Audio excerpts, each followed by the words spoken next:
பூமாது மேவு சிறி புவனநாயகி அண்டர் போற்று கண்ணகை உலக மாதாவின் மீது போதே இருண்ட மழை பொழிவிக்க வேணும் பூவையே புதுமை நகருறையும் மாதாவே மாவேனல் வணிகர் குல மாநாகர் மகளே வரிசை பெரு கோபலன் மனைவியானவளே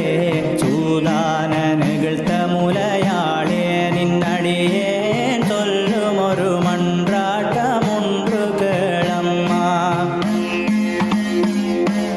ஏதேனும் அறியாத சிறியோர்கள் செய்த பிழை ஏதேனும் அறியாத சிறியோர்கள் செய்த பிழை எல்லாம் பொறுத்தருளியே மனமிறங்கி போதே இருண்ட மழை பொழிவிக்கவே